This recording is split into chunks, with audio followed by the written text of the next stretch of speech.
This is Gam Chat. My name is Greg. I'm McCoy. And I'm D. We're three Filipino gay guys trying to make sense of anything and everything in the world today. Welcome to our podcast.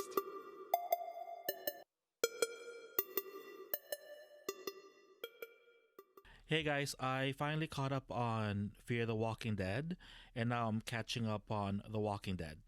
What have you guys been watching this week? Oh, Raised by Wolves. I like the show. Its premise is how humanity started over, and the mission of these androids is to start a colony without religion. So you know me and how I go to church every Sunday, so that was a good thing for me to watch. How about you guys? What are you guys watching? Greg? Wait, I saw the show. I binge watched it the other weekend, and it's really about like Christians against atheists, correct? Well, I'm not for labels, but like I said, I go to church to get chicken on Sundays. So that's my Church thing. is chicken. Go to church is fried chicken. That. So you can't say anything. I'm not religious. How about you, Greg? What, are you catching up on any shows or addicted to anything?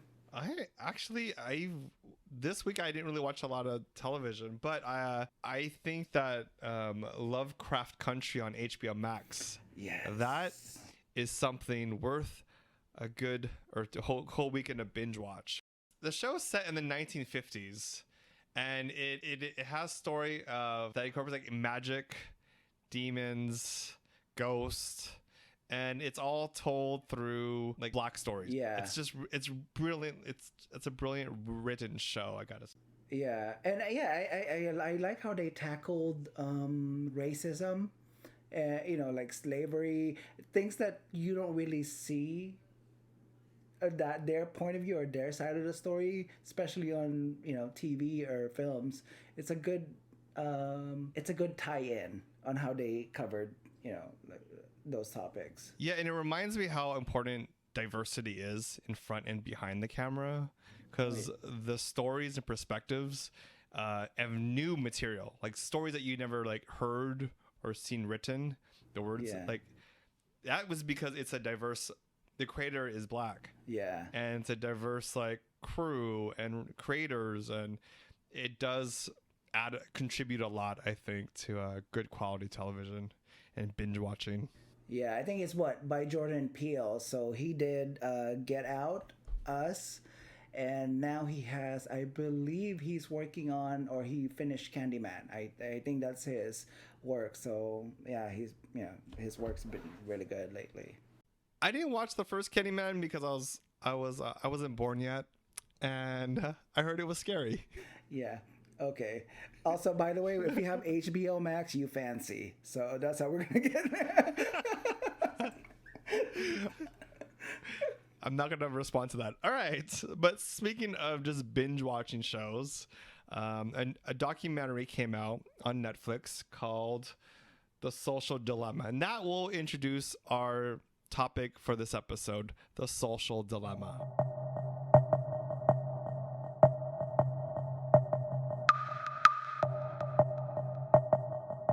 The Netflix description for the documentary is that it blends documentary investigation and narrative drama to disrupt the disruptors, unveiling the hidden machination behind everyone's favorite social media and search platforms. All right, that's a mouthful. So we all watched the documentary. It's directly coming from the voices of the creators of social media, from Twitter, Google, Instagram, and the creators and engineers are saying that social media, or they're warning us that social media has evolved to something that is dangerous, or can be and is dangerous to us. Not can be, it is dangerous. Yeah, I think I like the main guy who was the founder of the movement itself, Tristan. He was a part of the department in Google that designed the email, which the goal was to how do we make people keep checking their email, whether it be aesthetic wise, the ease of use and everything. And I don't want to, spoiler alert, but basically the way he came up to it is that he himself got addicted to it, and he brought up that concern to someone, sent messages to higher ups, and it just, after catching a buzz, it really didn't go anywhere. And I mean, I think I was texting you guys while I was watching the movie. At the same time, I was unsubscribing to every email thing that I had. Deleted my so some of the social media apps that I had. So it really resonated with me, and to be honest, it scared the shit out of me. Well, it kind of confirmed things that I already suspected, but hearing it from the creators themselves was very concerning, and seeing the tactics that they employ to keep you engaged in the apps or their products is very, very concerning. Yeah, it's the first time I think that we hear from the engineers, the people behind the software, that will literally say, a group of white men in Silicon Valley that are from 20 to 30 years old are the ones getting billions and billions of people addicted to their apps and to their social media. And that was the first time someone actually said it out loud, at least that I've heard. And so that's why I felt it really enlightening to hear it, because we kind of know, like there's something going on. And so with that being said, like, what is your current relationship with social media? It's not just recently that I deleted some of my social media apps. I think I actually deleted Instagram, or I have this love and hate relationship with these apps that I will download them if I'm really desperate, but I will delete them right away. I've told you guys that a while back. And especially Instagram, I was so hooked into it. And I'm battling between this. You guys know me, I'm very visual. I love taking photos, I love sharing them. And it's not really about the engagement about it. It's just that I feel like, why am I taking pictures if they're not going to be seen? But outside of that, I like to take, I like the process of taking photos. It's what brings me joy sometimes. It's a little scavenger hunt for myself that I set up once in a while. And I'm trying to go back to that mindset that I don't have to share it. If I like it, I take it for myself. But, so I'm trying to find other ways. I've really cut back. Well, I've deleted Instagram, not the account itself, but just the app. Facebook, I also kind of avoid it now just because, sometimes it's really not that productive to be on it, or the things that you get are not that insightful to begin with. So I think my only thing right now is my email. Well, let me you brought up something quite interesting here, because Instagram, because you're a photographer, D, and you've been doing photography for like years now, and Instagram is a very visual platform to share. And you made me think of this quote when you're telling me this. It's like, if a tree fell in the forest, does it make a sound? And as artists, do we create artwork to be shared, and a lot of times it doesn't it's not shared, right? Yeah.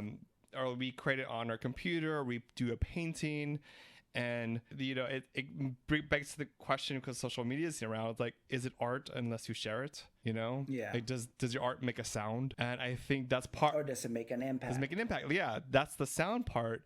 And as artists, like, if we don't share either with our video or our TikTok, does it have impact unless people actually click like, And so when did you decide, well, was there a specific point that that occurred to you that social media may not be right for you? It's severe to call it an addiction, but the addiction to it wasn't the only catalyst to make me delete it. I also subscribed to some people just for the sake of doing it, and I realized in the end of the day, my views didn't really align with their views, but I felt guilty unsubscribing. So I just completely, you know what, let me just remove myself, because if it's affecting me, how I manage my day, the mood that I'm in before I sleep, if that negative thought is stuck to me, why not just take out the source? Yeah, you remind me about just impact of our own personal lives. Like, I knew that for me, I knew that there's a problem when I would be on my phone so long, or so for long periods of time that my hands would start to hurt. Or then that I would be like raising the phone when I'm laying down on my bed, and It falls on your face. scrolling, and it hits me on the face so many times. I was and I was like, what am I doing? Like, this hurts. Like, it physically is hurting me we don't know it's an addiction because no one actually ever called it addiction before, right? We know, like, drug addiction, smoking addiction, and McCoy, like, porn addiction, but politics, discussing politics edition. But just like the physical, like, so there's a physical moment where I realized that it started to occur to me that it's physically hurting me. How about you, McCoy? I've stayed away from Facebook specifically since maybe 7 years ago. I would only scroll for like 30 seconds and then I'm done, because I had to unfollow some people when they started posting things that were very political. I mean, a political post is one thing, but when you go overboard and start calling people names and start comparing presidents to Hitler when I think it's absolutely unreasonable, that's when you lose me. So I had to unfollow some people, but at the same time, there's still a lot of, in my opinion, negativity. So I just kind of lost the desire to even check it. So there would be times that I wouldn't check it at all. Now, Instagram is different because it's very visual. I just like the pictures, I like the post, and I post some stuff myself. So, that's different. And I could just unfollow people who I think will just get me really heated. And then Twitter, I was never really active up until recently. But so on the mental health part, because the documentary talks about mental health, even says about doctors have seen, this is just the data, saying that suicide rates among young girls increased by 150% since social media has been activated, right? Yeah. And our cell phones. So on the social media part, I mean, the mental health part of it, like, for you, McCoy, like, how do you say your mental health has been? Let's see. I feel, and I'm so embarrassed to even admit this, but I feel like I was getting validations on the number of likes I would be getting. You guys know I travel, and when I post pictures, I'm like, oh, it only got, a number of likes. It could have done better. It's so embarrassing to even say that out loud, but I was at that point, and I had to train myself to stop caring so much. Yeah. Because I post the pictures because I hope people like it, but I shouldn't care if they do or not, because I was there, I like what I saw, and that's why I took a picture of it. Yeah. It sucks because it's almost like, not to be, exaggerated, but it's like, do I even exist if no one is like commenting on it? And for me, I'm already damaged enough to be including everyone else's opinions. So I have my own shit to worry about. That's why I was like, no, I can't. I can't base hours of my life waiting for someone to validate me who is like, some of them I've never really met. Yeah. And it sucks. And, yes, that is like an exaggeration, but even 1% of that thought goes in your brain, it can mess you up. It affects your day. You can start dragging your feet just because you didn't get that one little notification. So I started with turning off the notification at first. So I didn't go cold turkey. So I, turned off notification, started posting less because I'm not really engaging with it. And I was like, you know what? I just need to get rid of it. Yeah. You made me think about this idea is like, what did you say? Something about like being present? Yeah. It made me think that, have you guys ever gone out with friends or family to a restaurant and they're too busy on their cell phones at a restaurant trying to take pictures of the food, or something happens and they're too busy on their phone and not paying attention to you? And let's just say it's like you and another individual, right? Yeah. And they're not, and you literally have to wait like 10 minutes for them to just be on their phone. That I cannot stand that. I think it's rude, and they're not present. And then I don't feel like they're not present with me, and I'm like, I spent time to hang out with you, and you're on your phone for like 50% of the time, I'll say, oh, hell no. Well, Greg, to be fair, you always tell me off when I'm about to like eat my food because you haven't taken a picture of it. Yeah, of course. But But I don't put no, it, but I don't put it on social yes, media, no, and to it be takes like honest- a 1 second. yeah, no. To be honest, you just take a picture of it and you'll just send it out later. Actually, you know what even sucks more is that to add on to that being present, the entire time your mind is only focused on I have to share something good. That Yeah. you miss out that oh something shitty is happening. The vibe has changed in the table, yeah, and you don't even notice it because your mindset is like I'm gonna post only something happy. Yeah. Because that's what it is. People only share the good stuff. There's a small percentage that people share bad stuff, but maybe this is just me. I think whenever they do that, it really is just more of attention and pity. Yeah. And and that was my thing before is that Amado would say something. Wait, I forgot. What were you saying? Or I wasn't paying attention, and that was not a good feeling to be not present and Yeah. miss something because you were so focused on the caption, the tint of color, up the contrast, is the composition of the image good. So like that's one thing that I wanted to be more present. Yeah. Well, okay. With me, it's like I have this like rule with me. I don't try to impose it on anyone else. It's just with me. When I'm having dinner, and I think Greg, you know this. I always put my phone down. I rarely pick it up, and sometimes I'll apologize. Like, let me just check something because I don't like being that way. And sometimes I'll look around me and everyone's on their phone when there's like a person right in front of them, because I've experienced this. What I had dinner with a friend, and he was on his phone the whole entire dinner. He barely looked up, but my phone was completely down, and I was just eating my dinner and just like thinking like, what the fuck, I could have just stayed home. But You should have started eating his food. but even with my family, I see that like all of them are on their phones, and even with that kind of environment, I try not to be, unless they're talking about something that makes me feel uncomfortable. So my excuse to not be involved is to be on my phone. That's the only time you'll see me on my phone, if I feel uncomfortable about the subject that they're talking about, and to put a barrier between me and that conversation, I'll be on my phone. All right, good heads up to everyone who's listening that when they see you on your phone, that means you don't like them very much.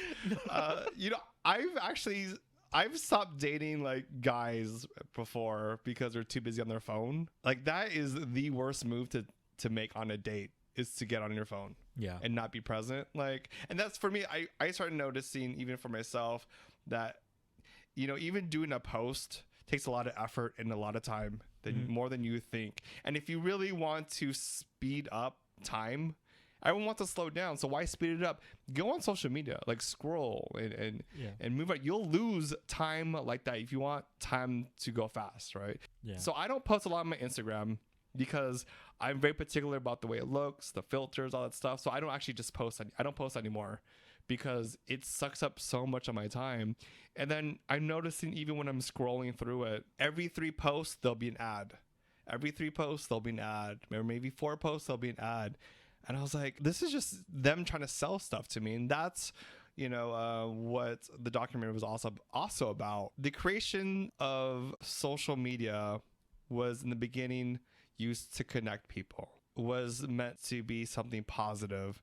And now it has evolved to Monetization, a beast. Yeah. capitalism. And it's used for advertisers, right? Yeah. And let's be honest, not like small businesses or startup, like really small companies or like freelancers. It's really made for corporations, big corporations, because you cannot compete with advertising. My day job is social media, right? I get paid to work in the digital content creation world, right?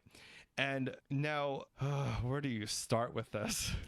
Because the truth is that when you start using Facebook to do advertisements for like your small business, for example, right? You put in $100 for ads. Yeah. And then once you get maybe like, before it was like 10,000 like subscribers or followers, that $100 a month that you spend an ad would only get you maybe like 2% of followers. So you technically have to put more and more and more money to get the same results. And there's no way small business owners, freelancers, musicians even could get the exposure, artists could get the exposure on social media anymore. Yeah. To piggyback on your initial thought, it really is that saying time is money. The more time you spend scrolling through, the time that you're taking to do that really is creating money for them. You don't reap the benefits of it. Yes, it gets your mind off of things a minute or two here and there, but at the same time, the ads that you're seeing, again, the longer they have you scrolling through a feed, seeing things, click a link that you saw, that generates revenue for them. And really, what are they doing with that platform that they have? That's one thing that I just question. I mean, recently, Facebook has been under fire for how they're monitoring the misinformation that they have out there. And to me, that's one of the reasons why I stayed out of Facebook. Don't mean to knock them. It doesn't mean, when I say this, it doesn't mean that they're, dumb or not really thinking about it. But maybe is it just Filipino titos and titas who are sharing things that are like, Lord, can we at least do some like background check on what information you're showing? Yeah, okay. So let's talk about this misinformation topic. Why don't we share our one moment on social media that we got that was misinformation and our experience of it? Okay. Someone I know close to me had sent a message to, I guess, everyone they know about the vaccine for the coronavirus, how it's gonna be, there's gonna be a microchip included in it, they'll inject you with it. Wait, blah, what? blah. That's not the case. Mhm. There's no evidence that is the case. Are you sure? Besides, well, who are we that they'll inject us with microchip when they can already follow us on our phones? My tita baby posted otherwise, so I don't know Okay, where your source is. Okay. It's always the tita baby. It's always tita Okay. baby. Okay, so I had to tell this person off. It's like, don't send anything like this because it's not verified. You don't know if the information is accurate. There's a lot of misinformation going around about COVID, and you are not helping. This is what I told this person because it sounded so stupid. I said, you sound like a crazy lady. Come on. I mean, yes, you get most of your news on Facebook, which is in itself completely scary, so really, can we at least verify some information? But see, that is an example of the bigger issues that you see. One thing I can share is that those stupid quizzes on like, when do you think you're gonna die? Yes. How old? Oh or God, what I've never month? seen that. It's like a quiz that you take, and it like randomly gives you 1 month from now, the date, the time, da da da. Why would you want to know anyway? Someone that I know did that, and then the auntie team took it a different way, which took it seriously, and then created a panic. Oh my God. Wait, what? Wait, I don't. What happened? They thought it was like, oh my God, something's wrong with this person. They think they're predicting their death.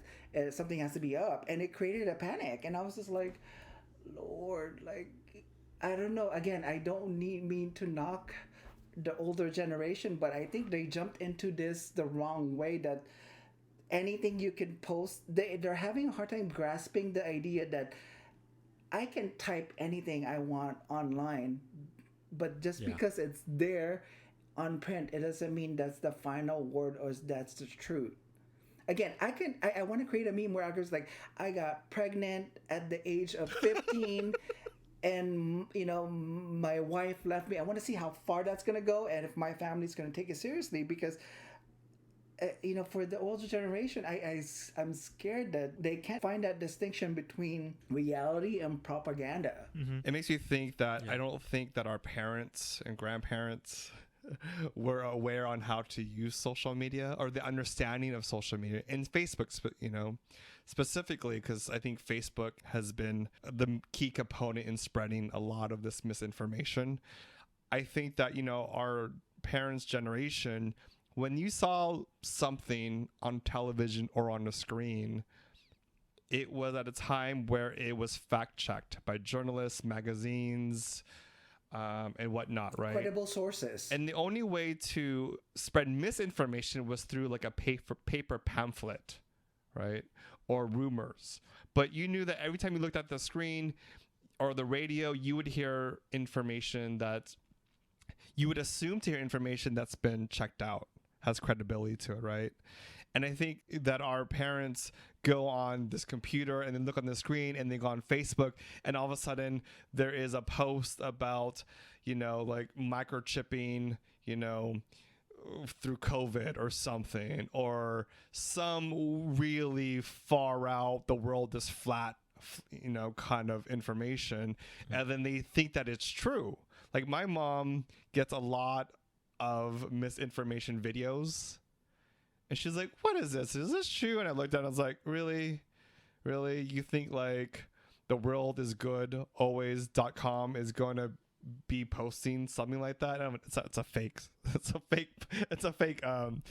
URL. Screen and just URL they made up. But it was something like that. Because your tita blank blank blank, not gonna say her name, but your tita was baby. sharing this. This is called Tita Baby because I have a tita baby. I can't say tita baby. So it's not Tita Baby. Just not Tita Baby. I love you, Tita Baby. You're not on Facebook. It's all good. But it was this radical, like right-wing information that my mom was getting. She knows it's not real. I said, you always have to look at where it's coming from. Yeah. And now we're entering a time where our parents see this on their newsfeed, and it's literally called newsfeed, right? Yeah. It's called newsfeed. It's not news. It's just like propaganda.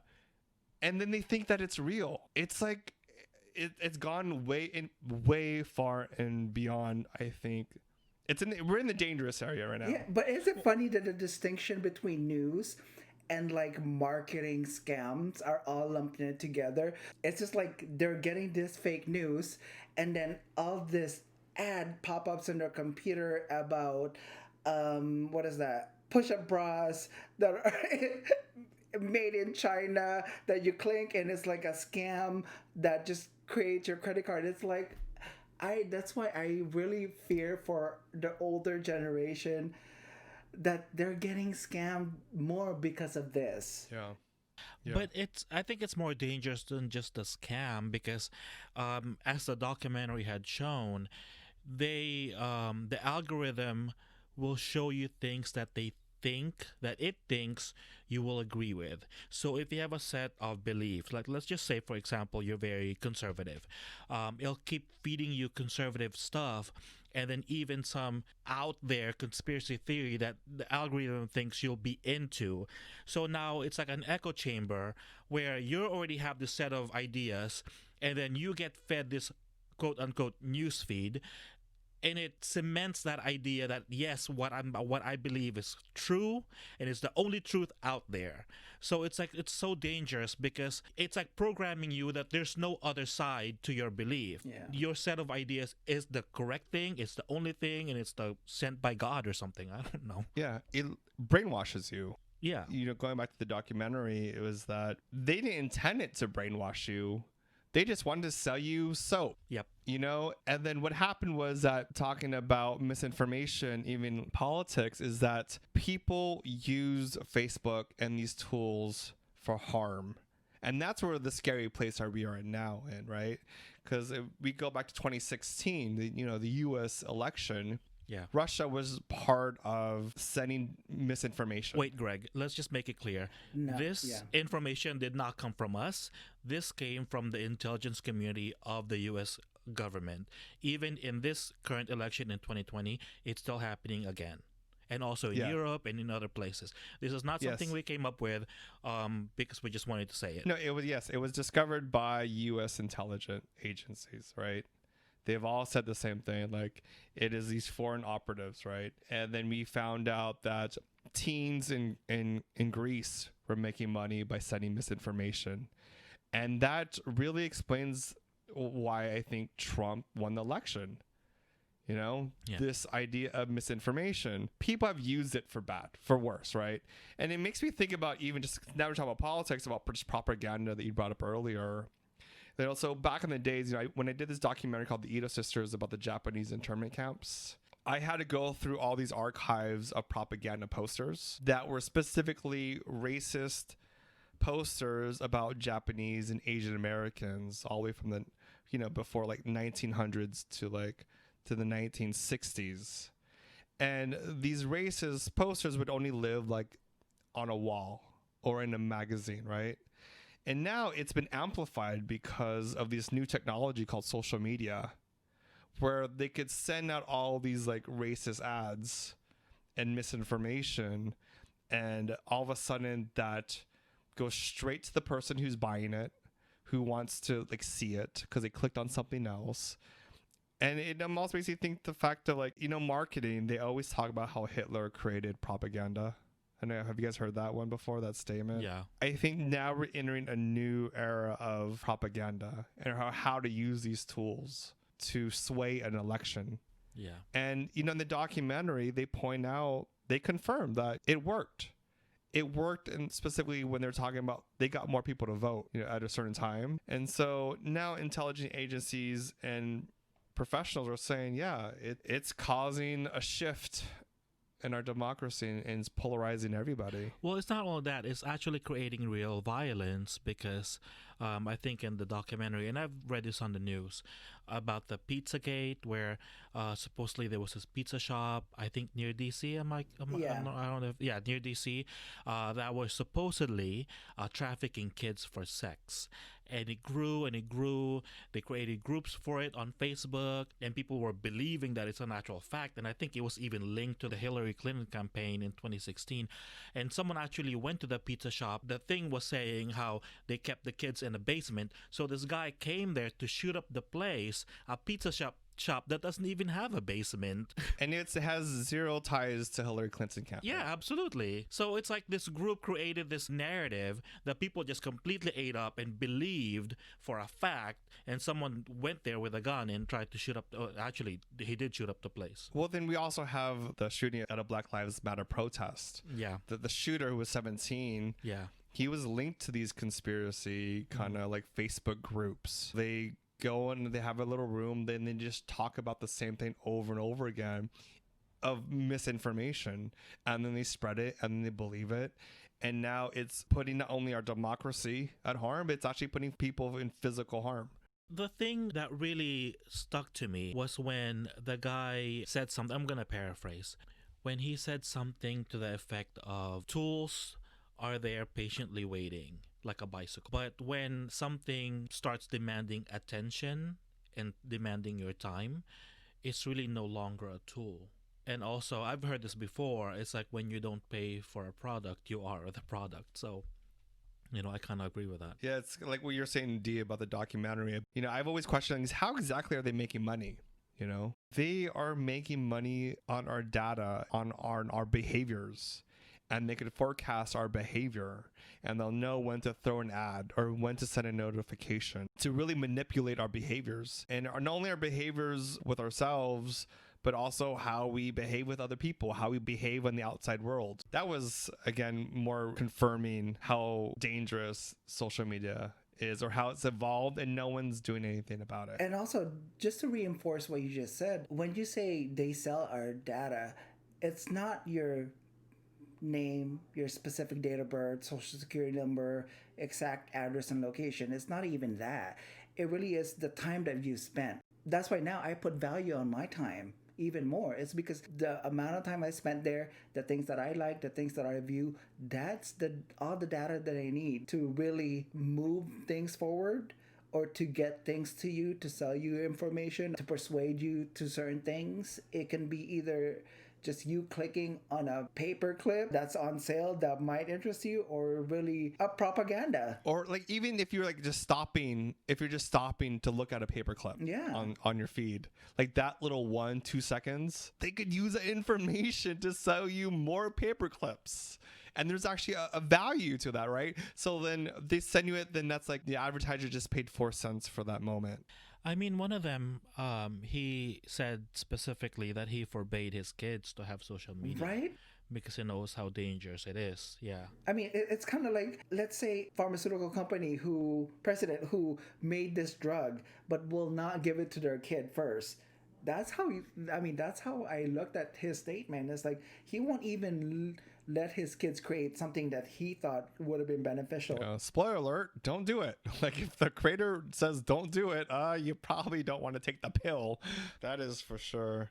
The information that I actually gravitated more towards was that the like button. It's just a simple statement that it was meant to get a community together, to uplift people, and how they didn't even see that it will turn into or cause depression. Kids now value outsiders' opinion, and that's even more scary now because they're not able to really interact with other people in person. So their only means of interaction is, online. That if they don't get that validation, what is their worth? And it's a very scary thing because that leads to depression, like you mentioned earlier, suicide rates for preteen kids rose to 150%. That's scary numbers to see. It's interesting because thinking back at it, a simple click on a computer, like how could that possibly hurt somebody? But not clicking like is hurting somebody. Well, that kind of brought up a memory for me because a few years back, I was in the Philippines and my nephews were looking at my Facebook profile and they started laughing. I was like, why? What's wrong? It was like, oh, you only got so many likes on your profile pictures.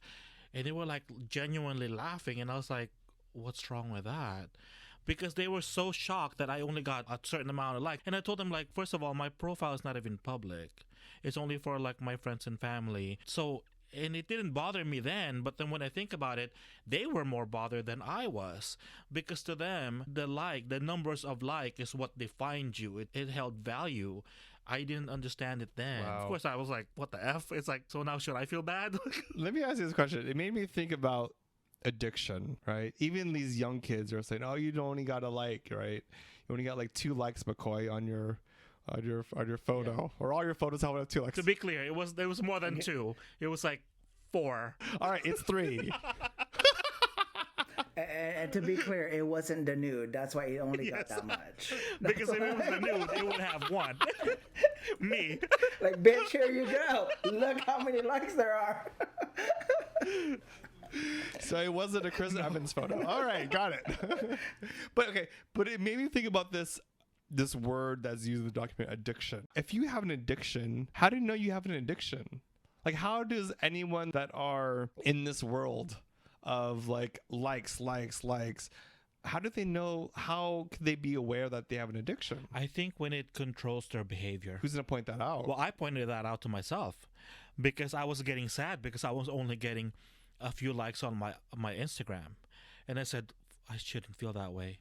I have to be aware. And it's like I have to be aware when I'm feeling that way so that so I can stop myself from feeling that way because it's not right. It's like, no, it's not right. I'm posting this picture, yes, to show people, but also because I want to share it. It doesn't matter how many likes I have. It really shouldn't matter how many likes I have because I took the picture because I like the picture. Yeah. It's easier said than done, but you have to try. Yeah, I think it is accountability. You have to really be able to check in yourself, but that's only for us adults. Yeah. That's what's kind of scary about it is that Amato, for example, his purpose of taking photos while we're out and about, mainly food or like places that we've gone to, really is, I will catch him sometimes in bed and he's scrolling through not even his feed now because he's also not using Instagram as much, but his own photo album. And it really is just like, oh, I remember this. This is what happened when we were here. And this is the feeling that I had while we were here.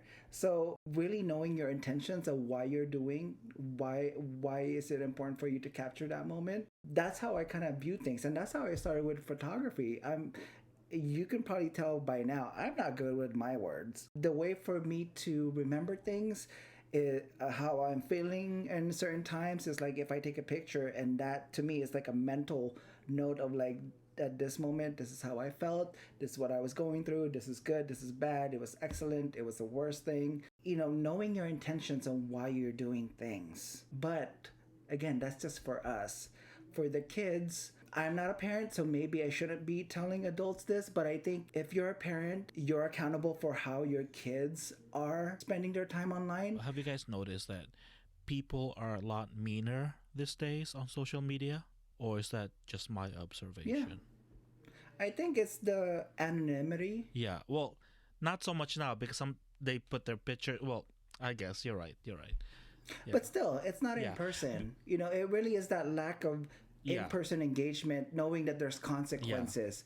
Either maybe that's a physical consequence that you might get punched in the face because she said something stupid, but that's gone now.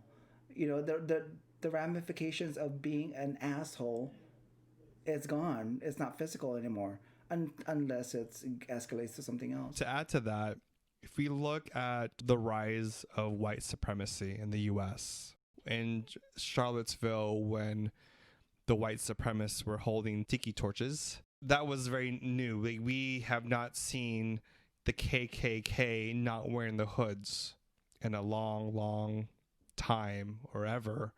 And it makes me think that, to be a bully now on social media, if you're in a Facebook group with other white supremacists and all your friends are white supremacists and all the ads or in your newsfeed support your belief.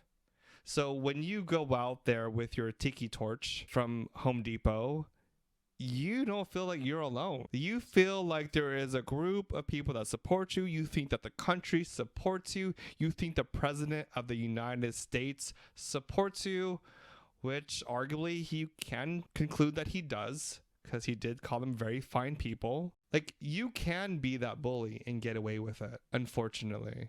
On that note, it's time for a break. We'll be right back.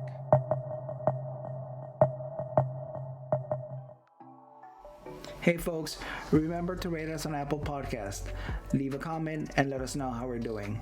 It will help us reach others who's clearly missing out on hearing us complain and talk smack about each other. Thanks, and enjoy the rest of the episode. All right, we're back. So let's talk about the pros. What is the fun stuff of social media? Okay, so social media was created to be more engaging and to bring people together. Yeah. So tell me some pros about social media. Within Filipino society in the Philippines, there's a lot of overseas Filipino workers, OFWs, and their families are left behind in the Philippines. So it gives them a chance or a tool to connect with their families back home. Because I'm a child of an OFW.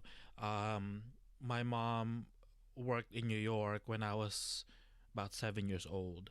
And for a mother, it's hard to do that, to leave your kids.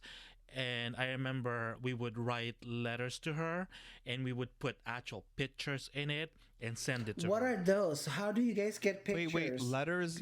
What those? Like send? Like, oh, you mean email, right? Click, you've got mail. So you get a piece of paper, you get a pen, and you use your hands to write with the pen. Wait. Is that made from a tree? What is a paper? Sorry, I wasn't around yet when this was happening, so you have to kind of break it down. Yet. I know. Like, so, if we had Facebook then, the information and the pictures and all that would be more instant.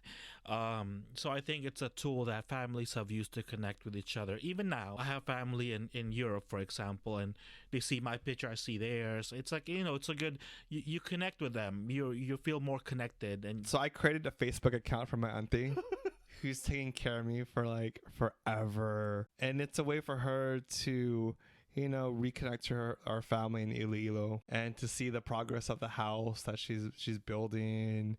And sometimes I would she wants to see the house over and over again, so I would go. But you won't let her. No, she can't. Oh, just Facebook. Just online, but not in person because you don't want to let her go. It's a time. There's a timer. I don't want to let her go because I love her so much. And she makes the Yeah, best she does. turon and the best We have to try that. suman and don't mess. But using Facebook, she could video chat with our relatives in Iloilo. She is so happy when she gets to do that. She's so happy when she gets to look at the photos. And then we do the FaceTime chat thing. Was it FaceTime or Facebook chat? What is it called? Messenger. Yeah. Messenger. She's so elated by seeing her relatives, even though she doesn't look into the camera because she doesn't know where the camera is. I'd have to keep pointing to her, like, look up. And that brings her so much joy. And I think, because I don't use Facebook anymore because, like, once your parents are on it, it's just not cool anymore. Time to move on. But Oh yeah. time to move on. And so, but when she's on it, like, she seems so happy. It's made it easier for me to connect with people that I haven't reached out to in a while. And maybe, that ease of not having to do it in person. There's that running joke on how us adults now are be like, yes, let's set up lunch together. We'll hang out soon. So But LA that of shit is you. written in water where it's just like never gonna No. happen. Well, first of all, to be fair, when I say that, I mean it. Yes. But it's become that tool where you can just check in. Yeah. Once in a while, hey, I just wanted to see how you're doing. People who's willing to share where they're at in this point in their life, you're able to just check it and like, okay, they're doing good. It seems like everything is okay with them. That's how I've kind of just checked in with someone. Ew, like, so you're lazy to call them. You're like, oh, look at their Instagram. They're live. Okay. No. I still send them a message outside of that. But Oh, okay. Because I'm guilty of that. I'm guilty of, like, scrolling up. Oh, they're alive. They're breathing. Okay. yeah. Don't need to call them until next year for their birthday. Maybe it's a selfish gain that I don't have to put in that much effort, but I just like to know that everyone's still okay. Okay, I do like when Facebook does that, like, Oh yeah. 2 years ago from this day, you were hanging out, you posted this with your friend. I'm like, oh, and then it shows a little boat, and then it shows a little, like, I hate like, those. like, heart I hate them. shape. It's so cute. I love those. You want to know why? Because it always reminds me of Why? how much weight I've gained. Wow. Just It's like, 20 pounds ago. yeah, look at you. You can be like happy. Look at You're like, fuck the years. 30 It's by pounds. 30 pounds ago, you look like this. Oh my god, imagine if that was like an app. Like, but I do like it. I think it's Yeah, like, no, I know what you mean. memories. That's how we use it now too, is the nostalgic side. To go back, Amato, again, maybe we're more alike than I've accepted we are, but we go back to our feet and like, yes, I remember this fun time. I've spent it with these people. This is what happened. The emotions we were having fun. And sometimes I'm guilty of resending that picture to everyone else just to kind of remind them where we were at that point. But I don't do that tita move or mom move where you screen cap the thing and it's the timestamp is on the top. They don't even remove that black border around it. They literally send you a screen cap of their screen. No. Okay, you give me. Okay, so my mom, I'm really patient with my mom, but my gosh, do I have to help her every time she goes on Facebook? Like, send your auntie this photo. I was like, Mom, like, seriously, you know how to do it. Like, just press the little icon and you put the photo and you press send.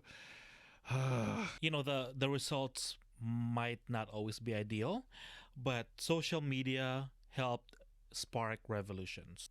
Arab Spring, for example, comes to mind.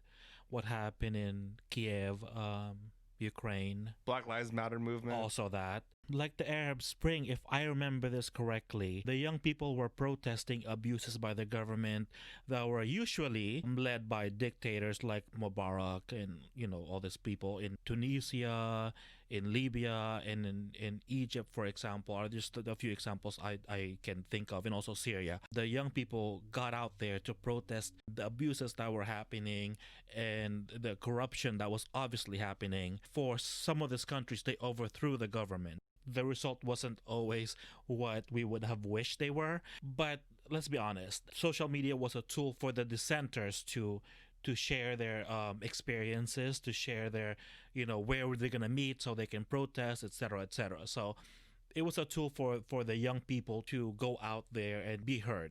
And to piggyback on that, just history, Martin Luther King was very smart about using media back then to really spread the word of what's happening. And then we are in a moment now, like the Black Lives Matter movement, of seeing footage that could spread in nanoseconds to all the parts of the world and start a global revolution. And this is what it looks like when we see it used Yeah. correctly, I think. Well, there's a third bro that I can think of. And let's admit it, before there was Facebook, even before there was Friendster, there was AOL. It's like how marginalized members of society like us, gay men, members of the LGBTQIA plus community, were able to connect with other people like us, and how we found a community, how we found friends, how we talked about ideas that affect us or issues that affect us.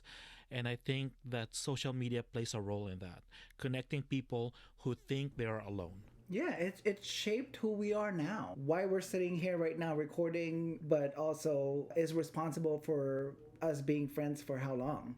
I'm going to quote Queen Solange, who quoted Goddess Lula Bell, that do nothing without intentions. We have all this information of our own experiences with social media, and we now watch this documentary that also enlightens us. And so I like that because it's like almost like, what do we do with this information? And I think intention is so paramount. You know, like we won't say, like, if we were gonna say it in face to face, why would we say it online? After you watched that documentary, what was your takeaway? I've always been cautious about what I put online, but now I have even more of a reason to be more careful, because the things that I already had ideas about is now confirmed. So now I'm more mindful about what I put online, and any comments that I make, I have to really think about it, because like what Greg said, if I'm not willing to say it face to face, I shouldn't put it online. Yeah, I mean, get you a core of friends that you trust and just talk shit amongst each others. Offline. Yeah, offline. Yeah. Like Or in a podcast. yes. I mean, if you guys could see our text message thread, yeah. But see, it's like find other ways. No, I like this. I like this idea of intention. You know, like, and I like this rule of if you wouldn't say it face to face, don't say it online.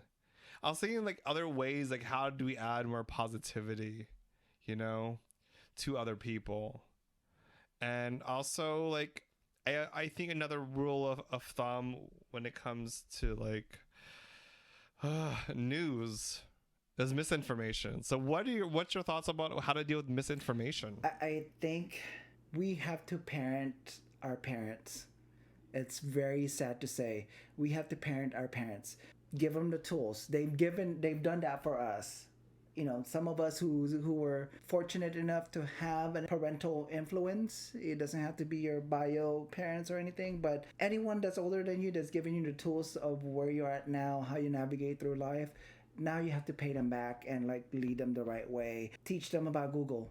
Not typing Google on the search bar and it links to a Google code. No. Tell them, no, you have to type google.com.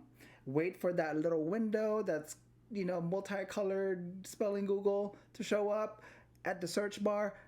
They can trust that to look for things. And when the populated results come out, be very critical of what you find.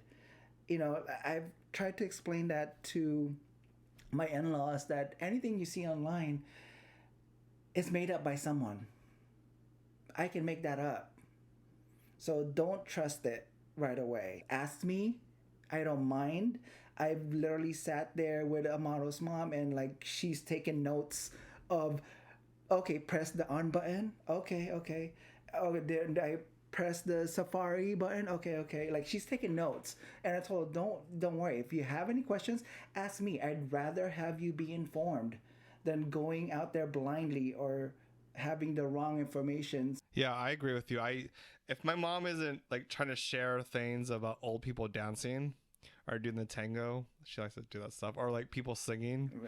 Like the Lions Club event that they had, and The Lions Club, hello. It's from her like province. The Iloilo Yeah. Association. So it's just a province Yeah, person. she's a province person. Why? She is. No, actually, she's not. She's Metro Manila. Oh, my family's a province people. I think it's so interesting you bring this up because it's like, they have like parental controls on a lot of apps. Can and we switch it software. around? It's almost need to have like parents, Yeah. parental control or What something. is I don't know. No, it's called like 13 and no, it's called below. parental control, but it's like it means something else in this case. Yeah, now. So now they should have like it's either you're 13 or lower, or what is the safe, like, I don't want to give out a number because I know Greg's up there. But Wait. Excuse me? But it's like 13 and under, and what is it, like 65 and up? That Maybe we have to like I would say monitor 55 now. and up. Well, you know how like they have parental guidance on TV, that little warning. Yeah, That yeah. means something else in this case. Yeah. You literally, now mom, this is what this means when you do that. Seriously, like honestly, like if you don't know how to send a message, then don't then don't share a post. With my mom, I tell her all the time to check where the source is from. If it comes from this like, kind of like this really weird, URL, I say Yeah. you can't trust it, and you shouldn't even don't even mind it. Always check the credibility of the source or who's sending it or where the source is from, right? Just because your tita baby sends you something doesn't mean you should believe in your tita baby. There's a lot of titas out there that you could listen to. Why tita baby? Because she thinks she knows everything. She does. Oh my god. I'm sorry. Wait, was she the one that saw you at West Covina Mall, Greg? Tita baby, if you're listening to me, you ruined my life. Just kidding. I'm just choke long. On that note, let's do the Filipino word of the day.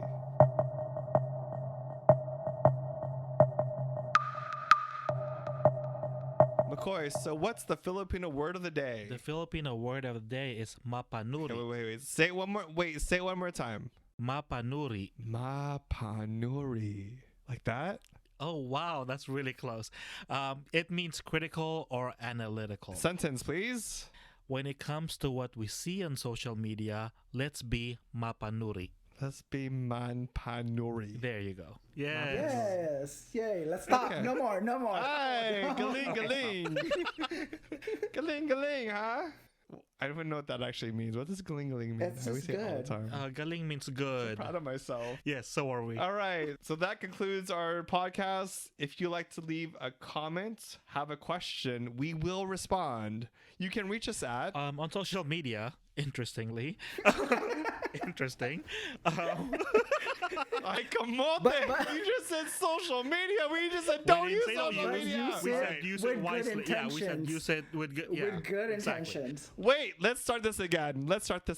That's our show. And because what we learned on this episode, if you like to leave a good intention comments and a good intention question, we will respond. You can reach us at On social media, we're on Twitter, Instagram, and Facebook at GamChat Podcast. But I'm gonna take it back. If you want to be messy, email us. We can take mess. Email us at gamchatpodcast@gmail.com. And also, guys, if you guys want to rate and review this podcast, how the three of us are doing, you could leave us a review on Apple Podcasts. Hit that 5-star. If you love it, if you don't, hit that 5-star and leave it as that. just keep hitting the 5-star because you know Again, good vibes, intentions. we are a safe space for messy. I do agree with that. And that concludes our podcast, and catch us on the next one.